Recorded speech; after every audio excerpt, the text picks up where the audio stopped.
Be some, some odd space on the spectrum or something, just, he could have some kind of strange personality that's reacting very weirdly.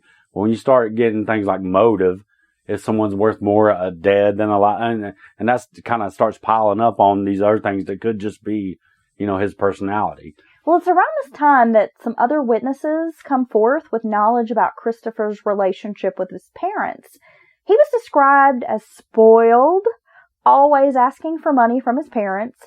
He was making $13 an hour at Pizza Plus, which in 2009, that's really nothing to sneeze about. $13. No, it's pretty good. Pretty decent money for them. Yeah, some people making $5-6 bucks. Especially in a small town, right, where your cost of living is probably relatively low. That's pretty good money. But friends and even his girlfriends would say that he spent money faster than he could make it, and that when bills were due, he'd go to his parents demanding that they give him money.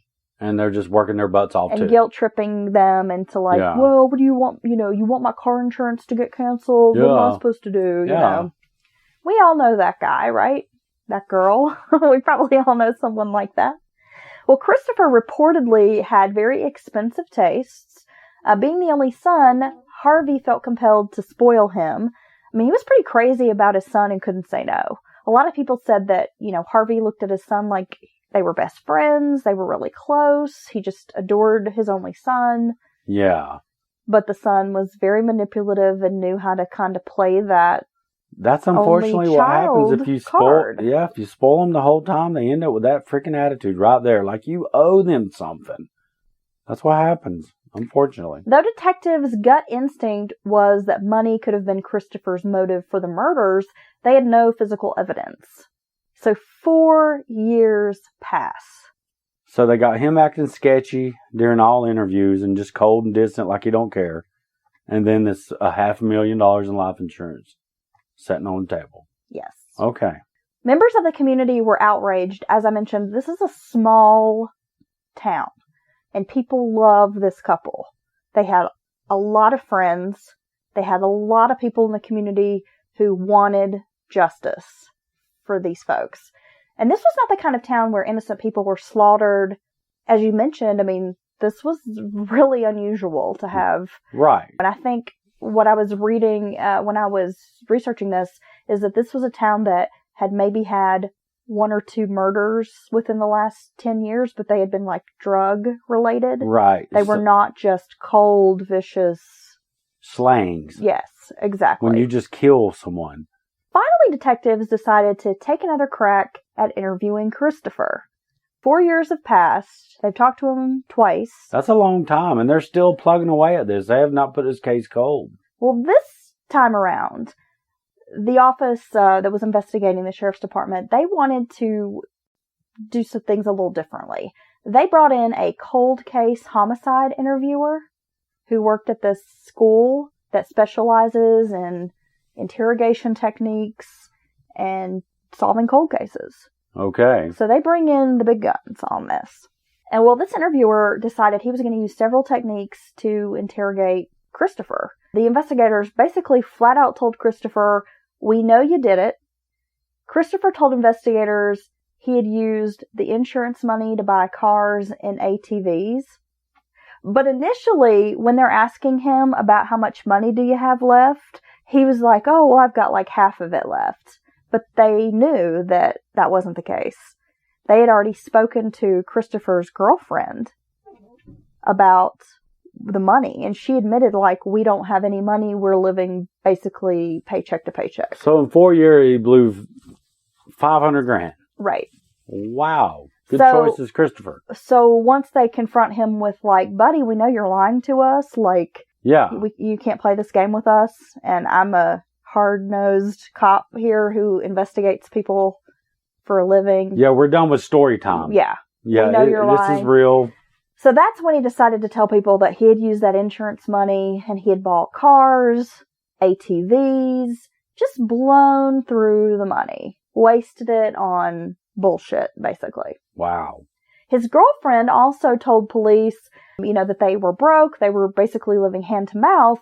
And at the time, she was actually in jail on some driving without a license charge. Okay. And they were like, well, why haven't you taken care of this?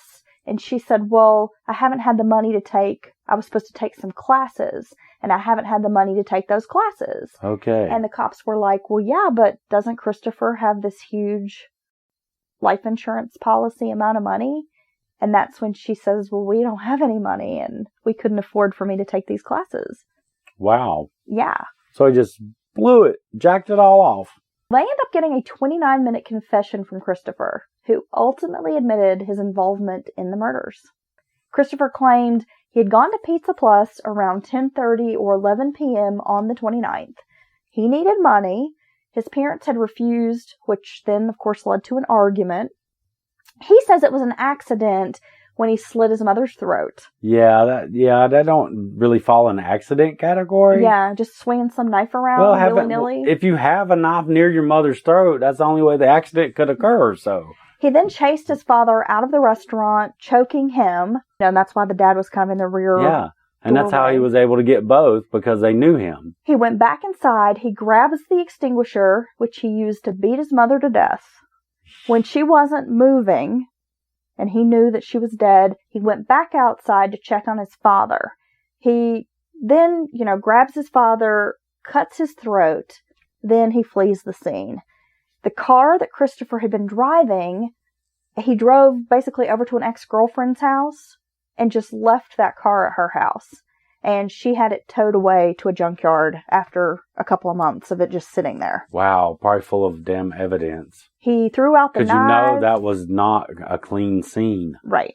2 slit throats and damn near decapitated. Well, and he had tried to clean the scene up. And, yeah. it was just a mess. Oh my God. And bludgeoning? Yeah. With a damn blunt-ass damn fire extinguisher? Well, and they said that mom was almost decapitated. Yeah, so he not basically smashed her head in. Yeah. Oh my God. So yeah, there was blood evidence everywhere, all over him and that car. He threw out the knife, the gloves, and that bank bag because there was the deposit. So he took the cash out, threw away, what he couldn't basically I hate this fucking dude.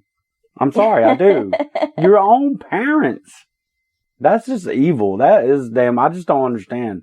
Even if something pops off with your parents and somebody fucks around and gets shot or something, I could process more than, that's brutal. A brutal killing, murder. Christopher was charged with capital murder in 2014. He was given a life in prison sentence after taking a plea deal. Other family members say they were never allowed to pay their respects to their loved ones.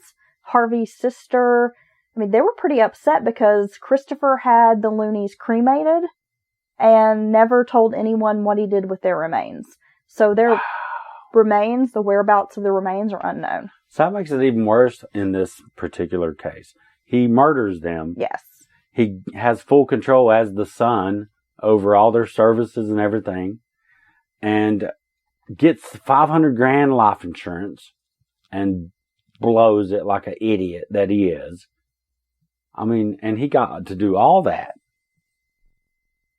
Never has a funeral, never pays proper respect to his parents. The rest of the family, friends, everybody, never allows anyone. That whole town probably would have turned out. Is basically holding the ashes hostage. Oh, won't tell anyone where they are. What a piece of shit. Right? Seriously. And how entitled and spoiled. Exactly. This is the most horrible manifestation of that attitude, but that's where it comes from. You owe me. I can't wait. I can't do my own thing and take care of myself until you naturally get older and pass away, and then this money's here and I can, improve my life and take care of your stuff with it, and I can't do that. And I want it now. He had 2 children. He has 2 daughters, I believe. And when he got this money, just based on the research that I did and some interviews and that kind of thing, it didn't seem like he had given any of that money to his kids. Wow. He hadn't set up any kind of trust fund for them, no kind of college savings. Selfish. Just he'd blown the money and really didn't have anything to show for it except some raggedy vehicles and an ATV or 2 and, didn't do anything for his kids. It wasn't here's some money for orthodontics or... nothing. All the kids stuff that happens every day. Yeah. Yeah, that doesn't surprise me. Selfish person like that, he murdered his parents because they didn't want to give him more money and stuff, and he got, greedy. I'm sure he probably did that for the money. And here's the thing that I want to know. Now, he is in prison. Obviously, I'm not a detective. I don't have eyes on all of the evidence. But this almost seems like the kind of murder that there needed to be more than one person. It does. Some kind of accomplice, at the very least, a distraction, right? Well, I just think about you and I. We're relatively healthy, spry people, you know. Yeah. I got 2 minutes of glory in me. If someone approached us, had a knife, attacked me, you would be either I can't even talk today, guys, sorry. You'd be able to, A, overpower that person, possibly. Or attack them. I or would. B, I feel like you could get away. Yeah, I can run like hell, too. And I just am like, for how like much 60 time? seconds. Well, if he's attacked the mom, how much time did it, take to go chase after dad? And it wasn't a clean attack. It wasn't like you walked up, pop, to, from a gun, and then I'm on you. Well, this is a very hands-on. It's a hands-on stab. Attack. And that's why I feel like, was there another person involved? It just seems like high probability. The nature of the attack. Yeah. And I'm not saying it's totally difficult to pull off, it's with very one person. Difficult. Yeah. But it just seems like this is the kind of case where I wonder if there was another person involved. It's not impossible to do that, but it's very hard to do that and very unlikely for one or the other not to, flee or at least be further away, right? He didn't get that far away from. Honestly, we know that type of kitchen. Anybody who's been in a Pizza Hut or, any of these places knows the top is fairly small. It's not a huge monster area, and it has a couple of entrances from the front and one or two, out to dumpsters and whatnot, the back entrance. Not a big place. So, yeah, once you saw that going on, you figure you at least get further away, even if they run you down then, out in the parking lot at least. It sounds like he was barely out the door. Right. It just seems like you would need someone, a second pair of hands there. Or how did he not get, fuck up Christopher or like attack or hit? I'm in the kitchen too.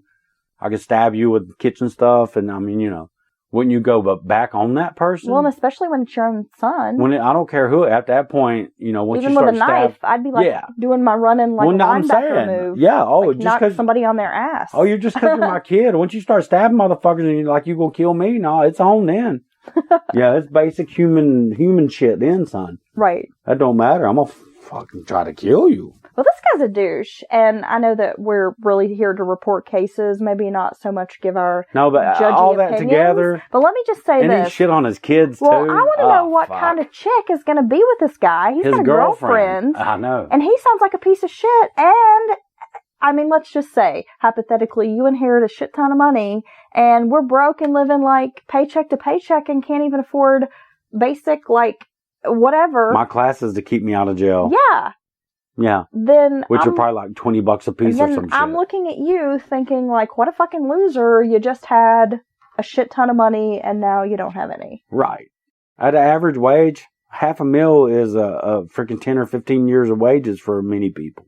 All at once in your hand. You should be able to do something, have more to show at the end of it. A little home, a chunk of property, a business. Couple. That's enough to even throw a little investment in there or something. Buy a little business. Exactly. Yeah, but he's a piece of shit. Yeah, he is. Period. I almost feel like the life sentence is too good for this guy. It is too good for that fucking guy because now we're paying for this shit bird to eat and all that bullshit every day. Well, he's in Virginia, so maybe not. But we all, as a citizenry, are paying for it. Well, that has been the case of Valerie and Harvey Looney, murdered by their son, Christopher. That's really sad all the way around. He just armed him, got in close. Because he's their fucking son. Yeah, that's pretty really scary. Pretty horrible. And then that guy turns around and shits on his kids when he gets all that money. Pretty so much. Yeah, that was a pretty bad story. Yeah, sorry about that. Yeah, I'm glad you let me know what it was about now. I actually have a friend who knew these people and passed along this story. Wow. So thanks, Jamie.